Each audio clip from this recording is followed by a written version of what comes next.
الحمد لله وكفى وسلام على عباده الذين اصطفى. أما بعد فأعوذ بالله من الشيطان الرجيم. بسم الله الرحمن الرحيم.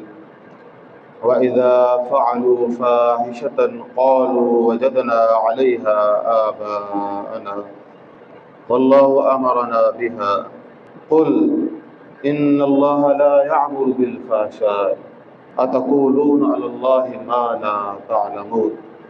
أما بعد والله أعلم بأسرار كتابه فقال النبي صلى الله عليه وسلم بلغوا عني ولو آية. رواہ البخاری. عزیز سامعین کرام، جس قوم کا جیسا عقیدہ ہوتا ہے، جیسا نظریہ ہوتا ہے، جیسا ایمان ہوتا ہے، اس کے اعمال بھی ویسے ہی اس کے تابع ہوتے ہیں. انسان کا ہر عمل اس کے ارادے کے تابع ہے اور ارادہ اس کے ایمان کے تابع ہے. ایمان فیصلہ کرتا ہے کہ یہ عمل کرنا چاہیے یا نہ کرنا چاہیے. تو ایمان کمزور ہوگا تو کردار کمزور ہوگا، ایمان کمزور ہوگا تو اخلاق گرے ہوں گے، ایمان کمزور ہوگا تو خیانت جو ہے امانت کی جگہ خیانت ہوگی، پستی ہوگی. تو ایمان کی مضبوطی ہوگی تو پھر آگے چلتا جائے گا. اگر ایمان گیا تو حیا گیا، حیا گیا اخلاق گیا، اخلاق گیا تو کردار گیا. جب یہ ساری چیزیں چلی گئیں تو بھائی سب سے قیمتی ترین چیز یا جس کی ہمیں آج اس امت کا جو زوال ہے اس میں ضرورت ہے، وہ ایمان کی مضبوطی کی ضرورت ہے. اگر ایمان کی مضبوطی ہوگی اور انسان خواہشات نفس سے آزاد ہو کر، کیونکہ ہم نے اپنی خواہشات کو الہ نہیں بنانا. افرائیت من اتخذ الہ ہوا، ایسی واحیات ہم نے منمانی کی زندگی نہیں گزارنی کہ اللہ تعالیٰ نے فرمایا کہ کیا بھلا آپ نے اس شخص کو دیکھا ہے جس نے اپنی ہوائے نفسانی کو اپنا الہ بنا لیا. تو بھائی یہاں اس معاشرے کے اندر اگر آپ یہ کہیں کہ قوم کو سدھارنے کے لیے قانون کی مضبوطی ہو تو بھائی قانون 24 گھنٹے تو نظر نہیں رکھ سکتا. تو کون سی چیز ہے؟ وہ ایمان ہے. دیکھیں صحابہ کرام نے جو اپنی زندگی بے داغ گزاری، وہ کوئی قانون یا پیچھے تلوار تھی ان کے اوپر نہیں، وہ ایمان کی طاقت تھی. وہ پوری دنیا میں پھیلے لیکن ان کے ایمان کو کوئی چیز گرا نہ سکی. تو ایمان اگر ہم نے اس معاشرے کو بنانا ہے تو اس کے لیے ضرورت کس چیز کی ہے؟ ایمان بنانے کی. کیونکہ ہر عمل اس کا جو ہے وہ اس کے ایمان کے تابع ہے. ایمان کمزور تو عمل کمزور. اگر قانون کو سختی کر دیں گے وہ بھی اس کے اپنے اثرات محدود ہیں. آپ کو پتہ ہے کہ پاکستان میں سب سے زیادہ جو کرپٹ شعبہ ہے وہ کون سا ہے؟ وہ پولیس کا انہوں نے بتایا. مقصود یہ ہے کہ جو قانون نافذ کرنے والے ہیں تو ان کے اندر بھی تو آخر جو ہے ایمان ہوگا تو بچائیں گے نا. اور پاکستان میں سارے قوانین ہیں، عدالتیں بھی ہیں، قوانین بھی ہیں، بے شمار ادارے بھی ہیں. تو پھر جرم کیوں نہیں رکتا؟ کیونکہ وہ جو نافذ کرنے والے ہیں وہ خائن ہیں. خائن کیوں ہیں؟ ایمان کی کمی. بھائی ایک آدمی چوری کر رہا ہے وہ بھی ایمان کی کمی سے، اور ایک آدمی چور کو بچا رہا ہے وہ بھی ایمان کی کمی سے. تو ہم کیوں نہ اس ایمان کو بھر دیں. تو عزیز سامعین کرام، کسی بھی قوم کا معاشرہ، اس کا تمدن، اس کے اعمال اس کے نظریے کے تابع ہوتے ہیں، ان کے ایمان کے تابع ہوتے ہیں. یورپی فلاسفر تھا کانٹ، وہ کہتا ہے کہ مجھے کسی قوم کے خدا کا تصور بتا دیں تو میں اس کی قوم کی تمدن کی پوری تاریخ اور کردار و اعمال کے بارے میں پورا بتا دوں گا، یہ کریں گے کیا. عزیز سامعین کرام، آج بھی اس خالص تصور کو اپنانے کی ضرورت ہے جو قرآن بارہا دفعہ پیش کر رہا ہے. جہاں انسان کی ایمان کی ویلیو ہے، اعمال کی ویلیو ہے، وہاں کسی اور چیز کی جگہ نہیں ہے، لیکن آج ہم نے ایمان اور کردار کو چھوڑ کر باقی تمام آسیں بنا رکھی۔ فرمایا کہ وَإِذَا فَعَلُوا فَاحِشَةً، جب وہ کوئی فحاشی کا کام کرتے ہیں تو کہتے ہیں قَالُوا وَجَدْنَا عَلَيْهَا آبَاءَنَا، یہ جی ہم نے اپنے باپ دادا سے اسی پہ پایا۔ کیا کوئی فحاشی قرب الہی کا ذریعہ بن سکتی ہے؟ فحش کام، بے حیائی اللہ کے قریب لے جائے گی دور۔ تو وہ کہتے ہیں قَالُوا وَجَدْنَا عَلَيْهَا آبَاءَنَا۔ یہاں پہ بھی جب کسی کو سمجھائیں کہ بھئی یار یہ فحش کام ہے، خاص طور پہ شادیوں میں بیہودہ رسم و رواج، تو یہ فحش کام ہے، تو وہ کہتے ہیں قَالُوا وَجَدْنَا عَلَيْهَا آبَاءَنَا، ہمارا رواج ایسے ہے۔ اور وہ جو نکاح تک شادی محدود تھی، مہندی جو ہے وہ ایک الگ فنکشن بنا دیا گیا۔ تو ایک میڈیا کے صاحب تھے، تو وہ بتا رہے تھے، وہ کہتے ہیں کہ بھئی جب پاکستانی ایک فلم تھی، پتہ نہیں 20-30 سال پہلے شاید آئی ہوگی، تو کہتے ہیں کہ جب وہ فلم آئی اس کا نام تھا مہندی، تو جب وہ فلم آئی مہندی تو اس کے بعد ہی پورا رواج بن گیا مہندی، اور پورا ایک آرگنائز رواج ہو گیا۔ ایک دن دولہا کو لگانی ہے اور اگلے دن دلہن کو لگانی ہے، تو انہوں نے بنا دیے۔ پھر جو ہے وہ 1995-96 میں ہندوستانی کوئی فلمیں آئیں، یہ شاید اس سے بھی پہلے آئیں، تو وہ کہتے ہیں کہ جب وہ آئیں تو اور یہ دودھ پلائی کی رسمیں، جوتا چھپائی اور فلاں، اب دیکھیں وہ کوئی ہے ٹلنے والا، کوئی رکنے والا ہے؟ اب ایک فلم کے اندر ایک سین آیا ہے، یہ پاکستانی اور ہندوستان میں اس کے اوپر کار بند ہو گئے، تو یہاں آپ چیختے رہیں، کون سنتا ہے آپ کی؟ کوئی سنتا ہے؟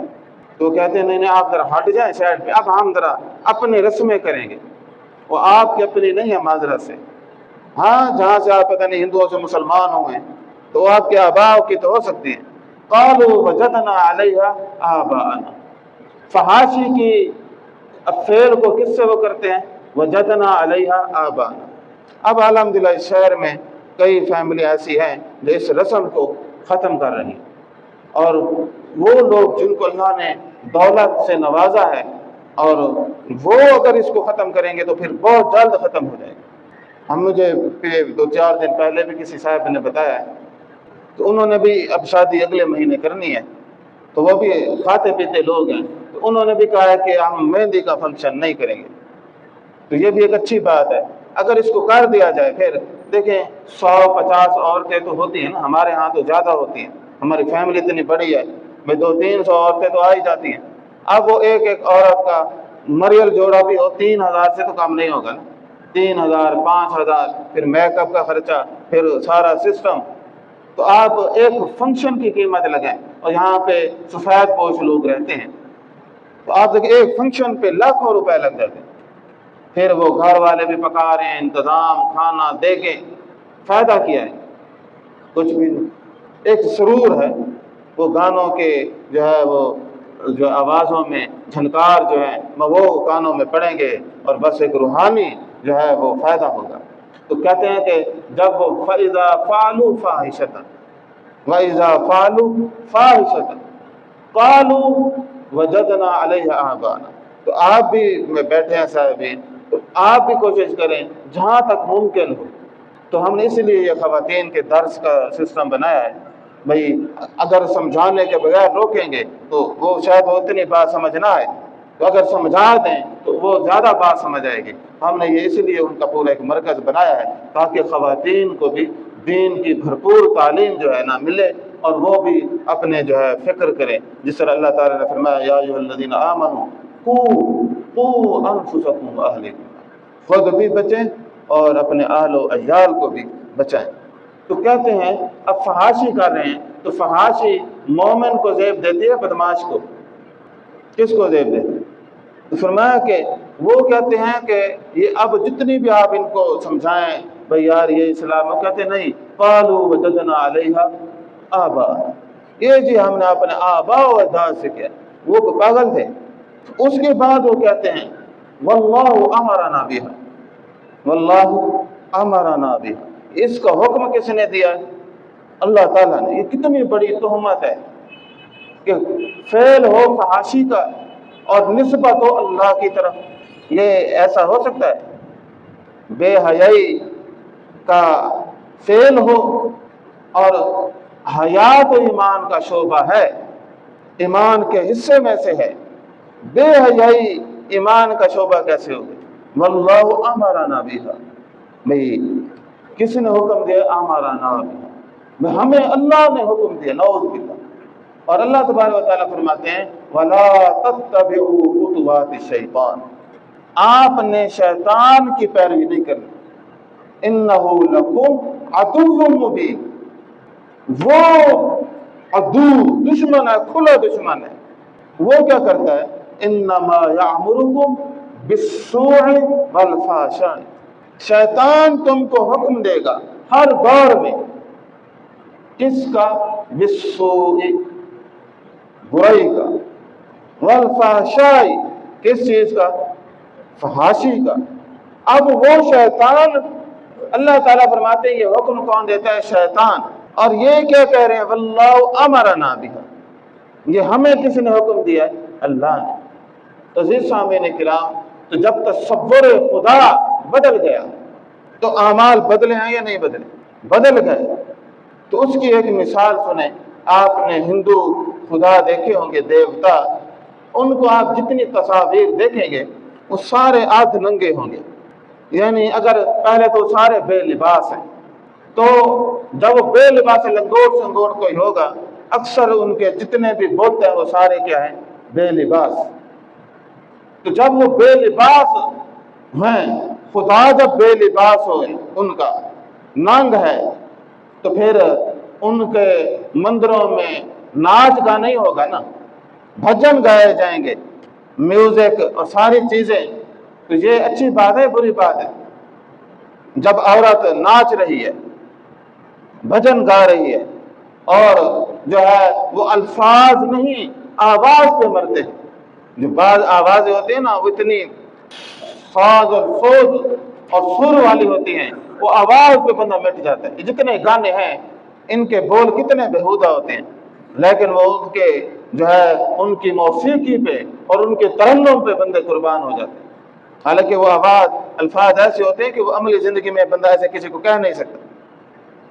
جب خدا جو ہے وہ اس طرح ہوگا، لنگ جی مہاراج، شیو جی، لنگ جی جو شیو ہے نا اس کا نفس 10 فٹ کا، تو ان کے آپ دیکھیں کہ پھر ان کا جب خدا اور مذہب، ان کا مندروں میں یہ سسٹم، ہمارے ہاں بھی کسی کو ہال اٹھتے ہیں معرفت کے، ہمارے ہاں تو اللہ کی قرب کا ذریعہ ہے رکوع و سجود، لیکن وہ کہتے یہ بھی نہیں، نچ کے یار منانا، اسی نچ کے یار منانا۔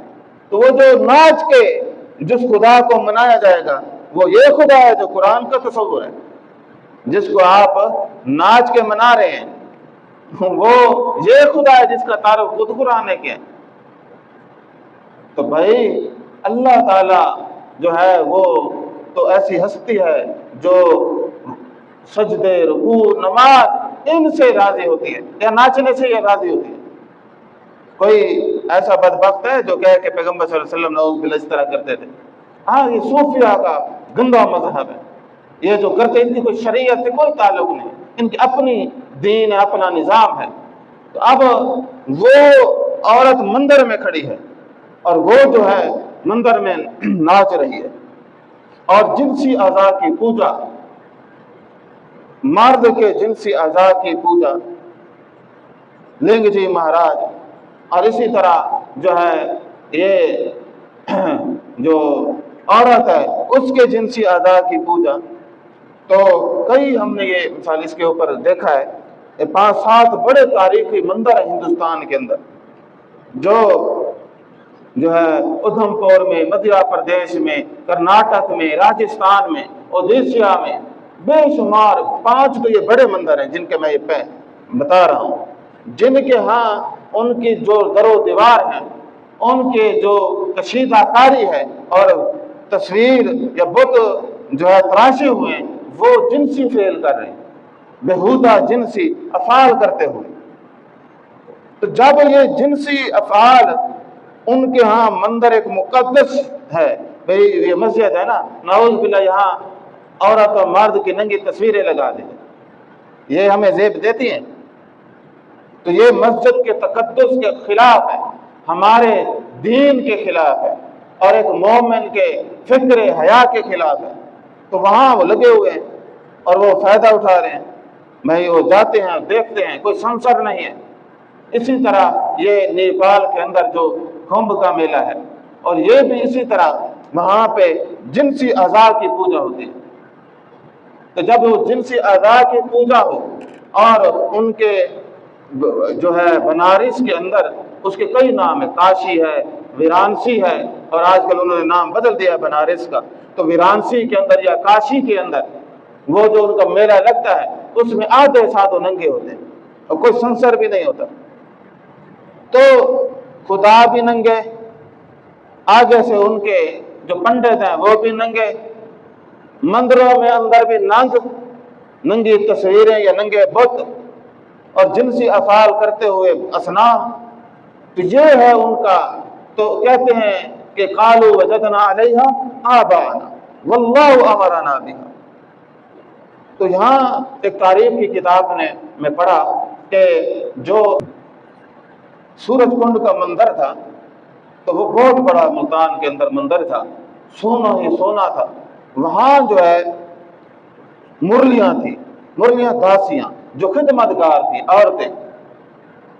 تو ان کے بارے میں لکھا ہوا تھا کہ وہ اپنی روزی کے لیے اپنی عزت بیچتے تھیں، وہ دین کے لیے وقف، اور کرتی کیا تھی؟ زنا۔ کرتی کیا تھی؟ زنا۔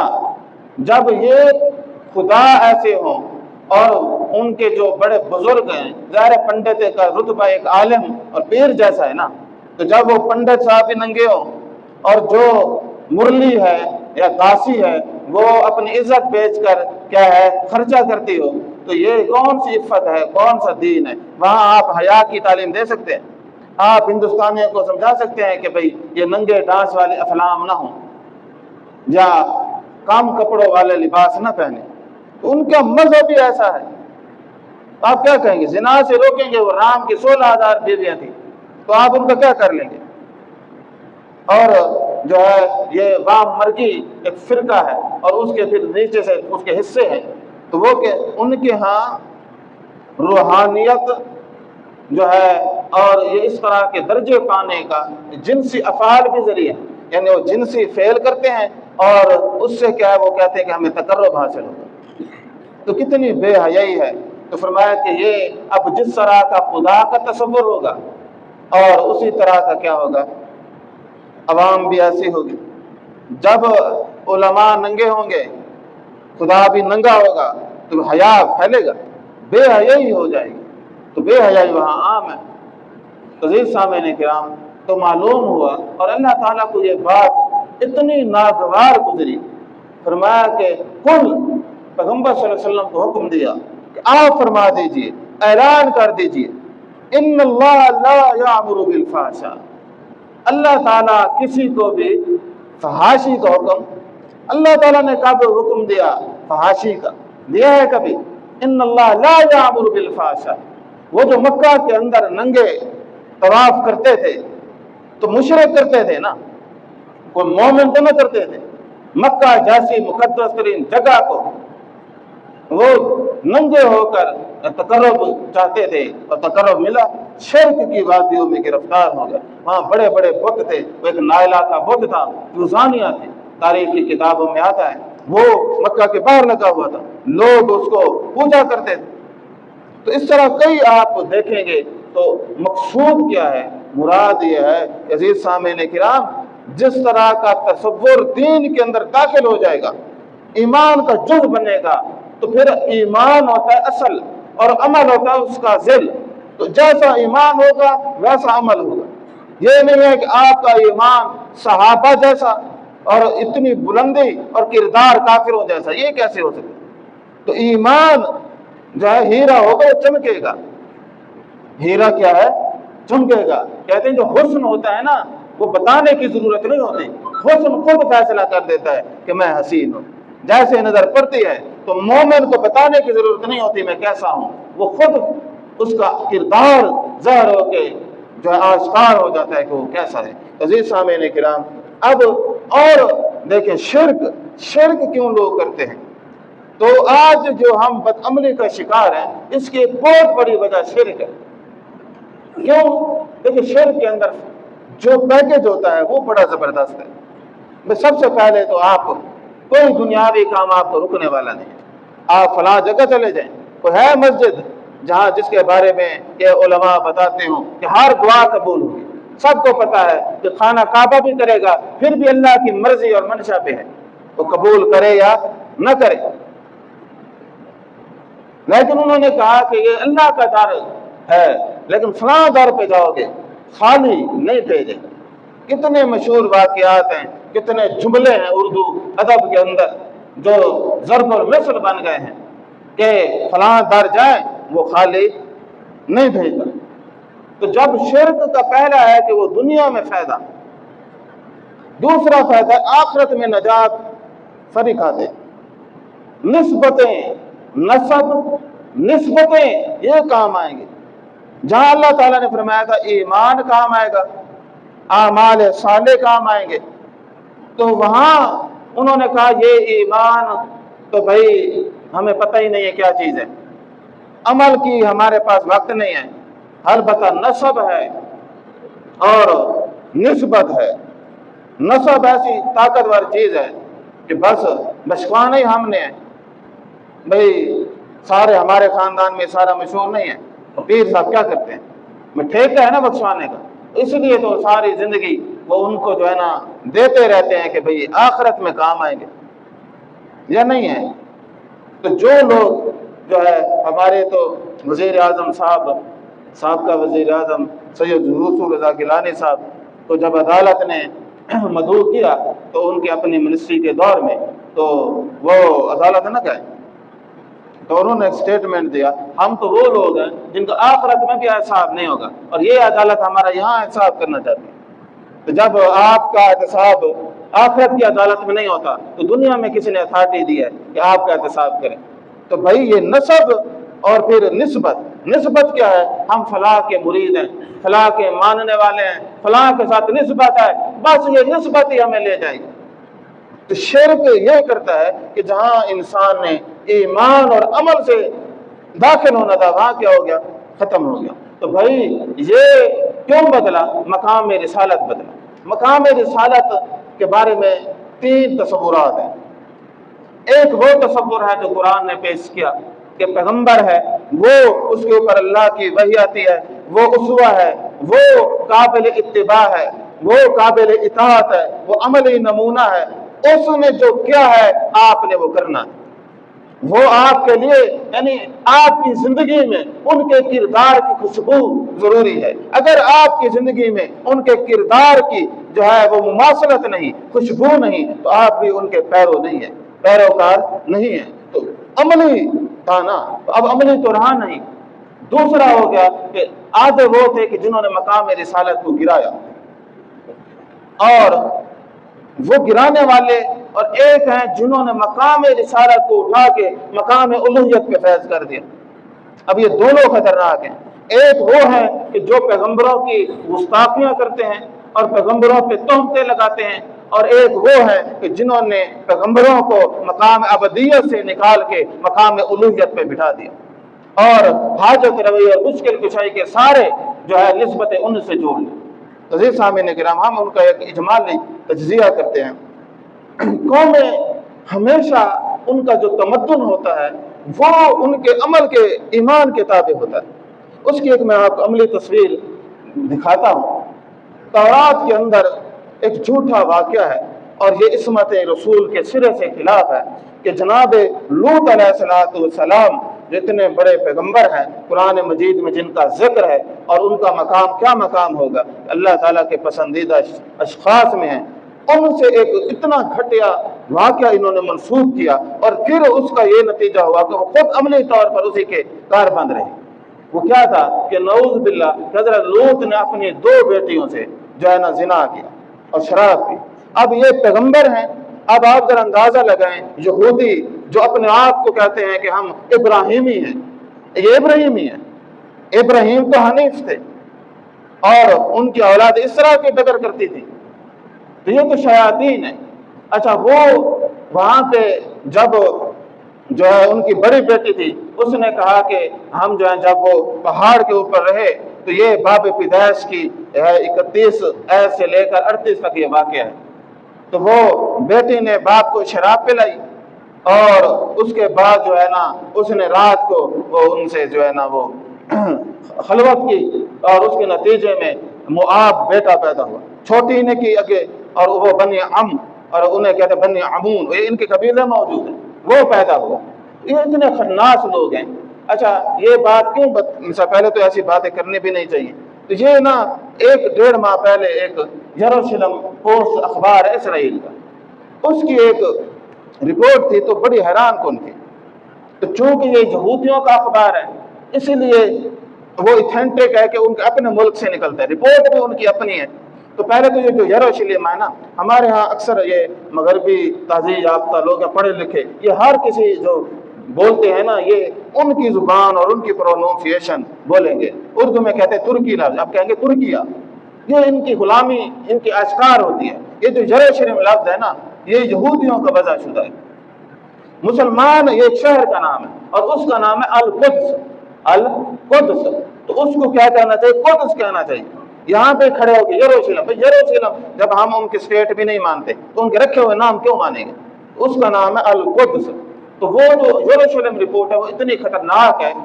اسرائیل جو اپنے آپ کو وہ بڑی پاور دکھاتا ہے، اتنی ذلیل ترین یہ قوم ہے کہ اس نے کیا بتایا، وہ کہتے ہیں کہ یہاں پہ 70% جو جنسی ریپ ہے نا، ان میں جو ہے یہ خود گینگ اور سکول اور اتھارٹیاں یہ خود کرواتی ہیں۔ یعنی وہاں پہ اتنا زیادہ جو ہے گندگی ہے کہ ان میں بچوں کے ساتھ انسیسٹ کہتے ہیں، ایک خاص طرح کا جنسی، یعنی وہ لوگ ان کے ساتھ جنسی افعال کرتے ہیں جو ان کے محرم ہیں۔ ان میں 10% وہ یا 11% ہیں، 11% ان کے اپنے والدین انوالو ہیں ان کے اندر جنسی زیادتی۔ آپ ذرا دیکھیں کہ کتنے ذلیل لوگ ہیں کہ 11% والدین اپنے اولاد کے ساتھ انوالو ہیں، 25% قریبی رشتے دار، اور 20% ان کے جاننے والے دوست احباب۔ ان میں گورنمنٹ نے 80% کیس رجسٹر ہو کے ختم کر دیتے ہیں۔ جو واقعہ میں نے آپ کے سامنے پیش کیا، اب وہ ہے ان کی تورات کے اندر، باب پیدائش کے اندر۔ اب ان کے پاس ایک لیگل وجہ ہے اپنی گندگی کو صحیح کرنے کی۔ بھائی ہم تھوڑا کرتے ہیں، وہ دیکھو لوط علیہ السلام نے اپنی بیٹیوں کے ساتھ کیا کیا۔ یا ہمارے بعض جاہل مفسرین کہتے ہیں کہ وہ جب فرشتے آئے نا ان کے پاس تو انہوں نے کہا کہ ان کو چھوڑ دو، میری بیٹیاں ہیں پڑی، ان کے ساتھ کر لو۔ کوئی باپ، غیرت مند باپ یہ کہہ سکتا ہے کہ بھئی میری بیٹیوں سے زنا کرو؟ تو یہ خبیث الخبائث ہے۔ تو یہ ان کا اپنا ایک معاملہ ہے۔ اب وہ ان کو کہاں سے ملی؟ وہاں سے لیٹ ملی، ایک جھوٹے واقعے سے، اور وہ اتنا گندا معاشرہ بن گیا۔ اب دیکھیں وہاں پہ جہاں پہ اتنی گندگی ہو کیا ایمان ہوگا؟ اور یہ ہمیں بتلاتے ہیں کہ یہودی سب سے زیادہ اسلام کے قریب ہے، اسلام کے قریب ہے۔ ہمارے ہاں تو گرا ہوا معاشرہ، ہمارے ہاں بھی جن لوگوں نے حرام کے رزق کمائے ہیں اور انہوں نے دنیا کمائی ہے اور ظلم سے کمائی ہے، ان کے بھی یہی حشر ہے۔ کل مجھے پولیس والا ایک واقعہ لاہور کو بتا رہا تھا، وہ بہن بھائی آپس میں تھے انوالو، تو باپ نے کہا گھر اتنا بڑا ہے تو تم باہر جا کے کیوں فیل کرتے؟ اب باپ کے کمنٹس دیکھ۔ تو یہ اتنا ذلیل معاشرہ یہ کیسے بنتا ہے جب آپ کے اوپر عقیدے کی حکمرانی نہ ہو، جب آپ مقام نبوت کی دھجیاں اڑائیں۔ اور اسی طرح اگر آپ یہ یورپی یا خاص طور پر انجیل اور بائبل کو پڑھیں تو وہاں پہ 4 پیغمبروں کے بارے میں مشہور ہے کہ وہ شراب پیتے تھے۔ نوح علیہ السلام جو تھے، جناب نوح علیہ السلام، وہ جو ان کی انگور کی یہ باغ کا اہل وہ تھا تو وہ اس سے مے بنا کے پی لی۔ اسی طرح حضرت لوط علیہ السلام کے اس واقعے میں شراب کا ذکر ہے۔ اسی طرح حضرت سلیمان علیہ السلام کا بھی ذکر ہے کہ انہوں نے کہا کہ بھئی میں جو ہے نا میرے نفس نے کہا کہ پی لو۔ اس طرح کے کوئی جملے ہیں۔ اسی طرح جناب عیسیٰ علیہ السلام نے بھی جملے کہے اور انہوں نے کہا کہ آج کے بعد یہ میں اس وقت تک نہیں پیوں گا جب تک جو ہے نا جو میرے خدا کی بادشاہت قائم نہیں ہوتی۔ تو ہمارے ہاں بھی کئی ایسے مفتی کبیر صاحب جیسے کہ جنہوں نے کہا کہ بھئی وائن پی لیں گے تو ایک دو سپ پینے سے کوئی فرق نہیں پڑتا، تو آپ پی لیں ٹیسٹ کے لیے، میں بھی پی رہا ہوں، انہوں نے ویڈیو بنائی۔ اسی طرح زنا کو جائز کرنے کی ہر پہ بھی وہ بتاتے رہتے ہیں۔ تو یہ تو دھبا ہے نا انسانیت پہ اور اسلام پہ، تو یہ خود اپنی منزل کو پہنچ جائیں گے۔ نہ اسلام میں بے حیائی کی کوئی تعلیم ہے، نہ کوئی اس طرح کی ہے۔ اسی طرح ایک اور خطرناک واقعہ جو حضرت داؤد علیہ السلام کے ساتھ وابستہ انہوں نے کیا کہ حضرت داؤد بادشاہ تھے، یہ بھی جو ہے تورات کے اندر یا اولڈ ٹیسٹمنٹ کے اندر موجود ہے۔ حضرت داؤد کا ایک سپاہی تھا اوریا، ان کی ایک بیوی تھی بثشبہ، وہ ان کو پسند آ گئی۔ اب یہ ہیں حضرت داؤد پیغمبر، انہوں نے بلایا، اپنے محل بلایا اور انہیں حاملہ کر دیا، نعوذ باللہ۔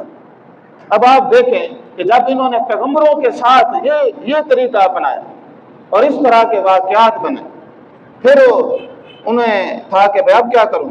انہوں نے پہلے اس کے شوہر کو قریب کرنا چاہا بیوی کے، پھر وہ نہ بات بنی تو انہوں نے دور لڑنے کے لیے بھیج دیا، وہ مارا گیا تو پھر اس کی بیوی بیوہ ہو گئی تو شادی کر لی۔ تو بعض اسرائیلی روایات میں ہے کہ وہ نعوذ باللہ حضرت سلیمان کی والدہ تھی۔ اب آپ بتائیں اس واقعے کے بعد یہ پیغمبروں کا جب یہ کریکٹر یہ پیش کر رہے ہیں تو اس کے بعد ان کا اپنا کردار کیا ہوگا؟ قرآن مجید کے اندر کسی پیغمبر کے بارے میں ایسے کوئی الفاظ ہیں؟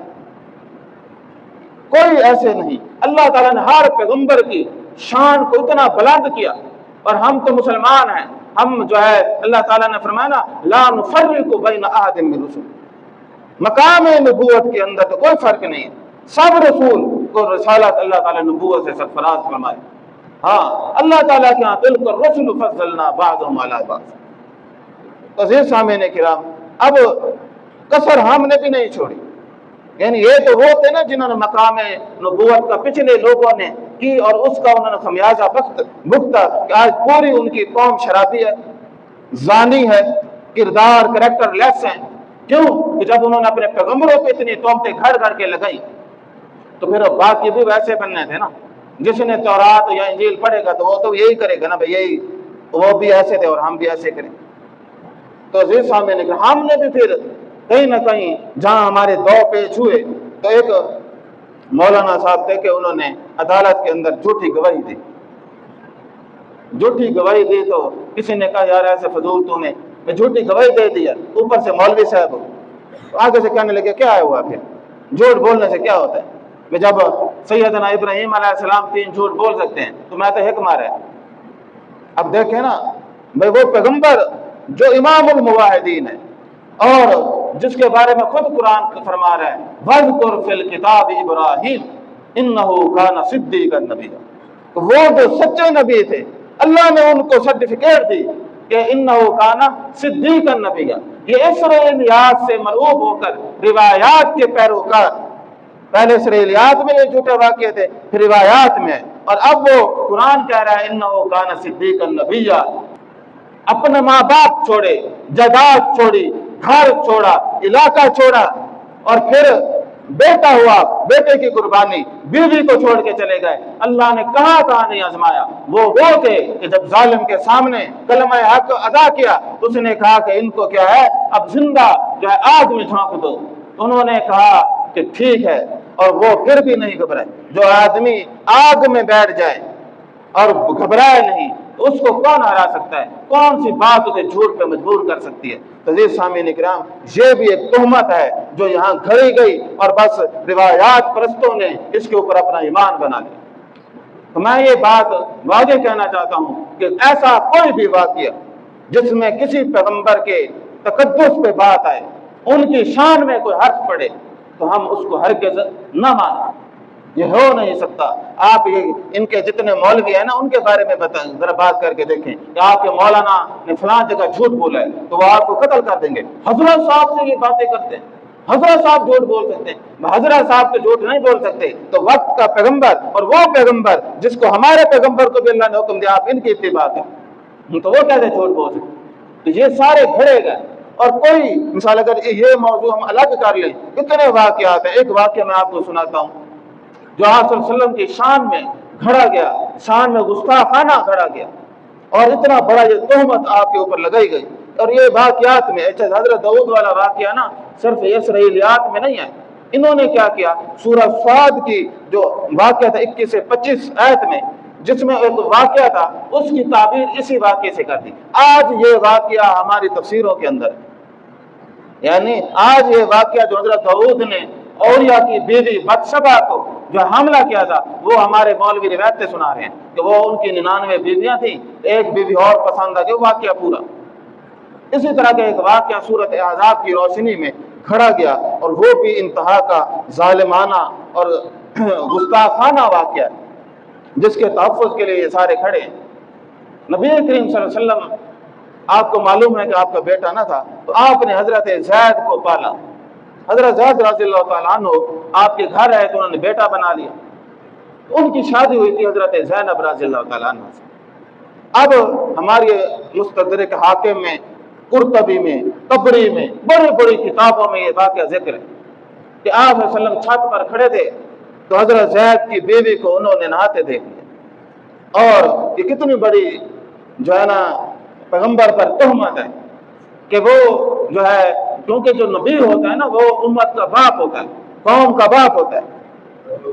اور مقاتل نے جو ہے وہ قرطبی کے اندر لکھا کہ وہ اللہ نے حکم دیا ہوا کو، یعنی یہ اتنا خبیث آدمی تھا کہ اللہ نے حکم دیا ہوا کو کہ ہوا چلی اور اس نے پردہ ہٹا دیا اور قابل اعتراض حالت میں دیکھا۔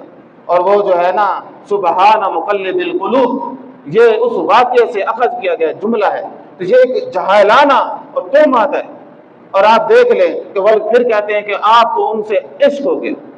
یہ جو ہے نا سبحان مقلب القلوب، یہ عشق کے جملے میں آتا ہے کہ پاک ہے تو جو تو دلوں کو پھیرنے والا ہے۔ تو انہوں نے پھر حضرت زید سے طلاق کروا کر پھر آپ شادی کر لی۔ حالانکہ قرآن مجید کا مدعا اور تھا، بات اور تھی۔ مدعا یہ تھا کہ جب ان کی آپس میں نہ بنتی تھی، طلاق ہو گئی، آپ نے تو کوشش کی کہ طلاق نہ ہو، طلاق ہو گئی، تو اللہ تعالیٰ نے پھر حکم دیا کہ بھئی یہ شادی کر لیں۔ کیوں؟ کیونکہ ایک تصور تھا کہ بھئی نسبی بیٹے جو ہے وراثت میں بھی حقدار ہوں گے، ولدیت میں بھی لکھے جائیں گے۔ جو نسبی نہیں ہوں گے، ان منہ بولے بیٹے، وہ کوئی حقیقی بیٹے نہیں ہوں گے، تو ان کے بیٹے، ان کی بیوی سے شادی بھی ہو سکتی ہے۔ اب آپ ذرا مجھے بتائیے کہ جب ہم اس درجے میں پہنچ جائیں تو جب مقام نبوت کو بھی مسخ کر دیں، تو یہ وہ طبقہ تھا کہ جس نے مقام نبوت کو گرایا۔ اسی طرح حضرت موسیٰ کا علیہ السلام کا ننگا بازار میں دوڑنے والا واقعہ، اور میں ایک عالم صاحب تھے تو ان سے گزارش کی کہ بھئی یہ تو حیا کے بھی خلاف ہے، ایک آدمی، عزت والا آدمی بھی بازار میں ننگا نہیں دوڑتا، تو یہ آپ کس طرح بنا رہے ہیں؟ تو یہ وہ کہتے ہیں نہیں اس وقت وہ معیار اور تھا حیا کا۔ مجھے بڑا حیرانگی ہوئی کہ حیا کا معیار تو فطری ہے، یہ تو نہیں ہے کہ آج سے پہلے ننگے پھرتے تھے اب حیا کا معیار کوئی اور ہو گیا۔ حیا، عفت، یہ تو الحیاء من الایمان، یہ ایمان میں سے ہے۔ عزیز سامعین کرام، ایک طبقہ یہ تھا کہ جس نے پیغمبروں کی شان میں گستاخیاں کی اور ان کے مقام کو گرایا، جس نے گرایا پھر وہ ویسے وہ خود ہوتے گئے۔ اور کچھ طبقات ایسے تھے کہ جنہوں نے مقام نبوت کو مقام الوہیت پہ فیض کیا، وہ بھی ہمارے سامنے موجود ہیں کہ جنہوں نے رسولوں کو کیا بنایا؟ خدا بنایا۔ عزیر علیہ السلام کو بھی بنایا، جناب عیسیٰ علیہ السلام کو بھی بنایا، اور ہم نے نبی کریم صلی اللہ علیہ وسلم کو بھی بنایا۔ اور کوئی یہ لکی چھپی بات نہیں ہے، فتوے موجود ہیں باقاعدہ۔ اور لوگوں نے پوچھا، وہ کہتے ہیں کہ وہ مستوی عرش تھا خدا ہو کر، اتر پڑا ہے مدینے میں مصطفیٰ ہو، وہ اتر پڑا ہے مدینے میں مصطفیٰ ہو کر۔ وہ اللہ تعالیٰ جو عرش پہ تھا وہ نیچے کے مصطفیٰ کے روپ میں، تو خدا بن گیا نہ بن گیا؟ تو ایک نہیں، جو دیوان محمدی کے اندر حضرت کاظمی صاحب کا فتویٰ ہے وہ بھی اسی طرح کا ہے کہ انہوں نے صاف لکھا کہ آپ صلی اللہ علیہ وسلم کون ہے، خود خدا ہے اور کون ہے۔